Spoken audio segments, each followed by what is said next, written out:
அண்மை செய்தியை பார்த்து வருகிறோம். 2 நாள் அரசுமுறை பயணமாக ரஷ்ய தலைநகர் மாஸ்கோ சென்றடைந்திருக்கிறார் பிரதமர் நரேந்திர மோடி. அண்மை செய்தியாக பார்த்து வருகிறோம்.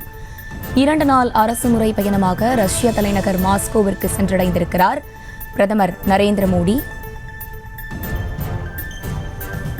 2 நாள் அரசுமுறை பயணமாக ரஷ்ய தலைநகர் மாஸ்கோவிற்கு சென்றடைந்திருக்கிறார் பிரதமர் நரேந்திர மோடி.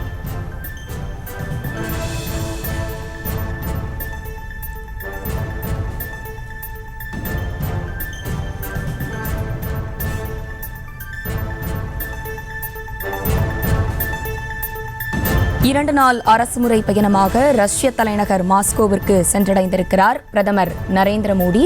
மாஸ்கோவில் பிரதமர் நரேந்திர மோடிக்கு பாரம்பரிய முறைப்படி உற்சாக வரவேற்பானது அளிக்கப்பட்டிருக்கிறது. ரஷ்ய அதிபர் விளாடிமிர் புதினை நாளை சந்தித்து பிரதமர் மோடி பேச இருக்கிறார். 2 நாள் அரசுமுறை பயணமாக ரஷ்ய தலைநகர் மாஸ்கோவிற்கு பிரதமர் மோடி சென்றடைந்திருக்கிறார். மாஸ்கோவில் பிரதமர் நரேந்திர மோடிக்கு பாரம்பரிய முறைப்படி உற்சாக வரவேற்பானது அளிக்கப்பட்டிருக்கிறது. அண்மை செய்தியாக பார்த்து வருகிறோம். மேலும் விவரங்களோடு இணைகிறார் செய்தியாளர் மதியழகன். மதியழகன், வணக்கம். முழு விவரங்களை வழங்கலாம். 2 நாள் பயணமாக இன்று காலை டெல்லியிலிருந்து ரஷ்யா புறப்பட்ட பிரதமர் நரேந்திர மோடி தற்பொழுது ரஷ்ய தலைநகர் மாஸ்கோ சென்றடைந்திருக்கிறார்.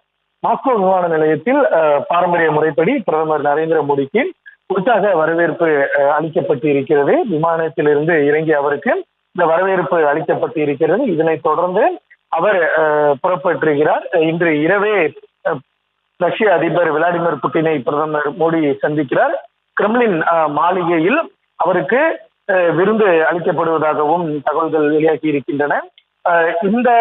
இன்று நடைபெறக்கூடிய விருந்து என்பது அதிகாரப்பூர்வ நிகழ்வாக இல்லாமல் இருந்தாலும் கூட பிரதமர் நரேந்திர மோடியை வரவேற்கும் ஒரு நிகழ்வாக கிரெம்லின் மாளிகையில் அந்த விருந்து நிகழ்ச்சிக்கு ஏற்பாடு செய்யப்பட்டிருக்கிறார். அதனைத் தொடர்ந்துதான் இந்தியா ரஷ்யா இடையிலான வருடாந்திர உச்சி மாநாடு நாளை நடைபெற இருக்கிறது.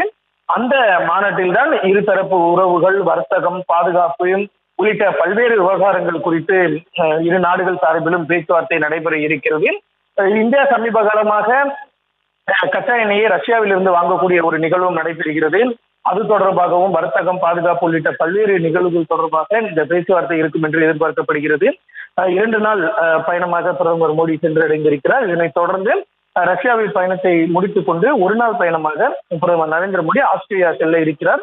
பிரதமர் நரேந்திர மோடிக்கு இந்திய முறைப்படியும் பரதநாட்டியம் உள்ளிட்ட இந்திய கலைகள் மூலமும் பிரதமர் நரேந்திர மோடிக்கு வரவேற்பு அளிக்கப்படுகிறது. ரஷ்யாவை சேர்ந்த நபர்களே அங்கிருக்கக்கூடியவர்கள் பரதநாட்டியம் ஆடி உள்ளிட்ட இந்திய கலை நிகழ்ச்சிகள் மூலம் பிரதமர் நரேந்திர மோடிக்கு வரவேற்பு அளிக்கும் நிகழ்ச்சிகளுக்கும் ஏற்பாடு செய்யப்பட்டு இருக்கிறது.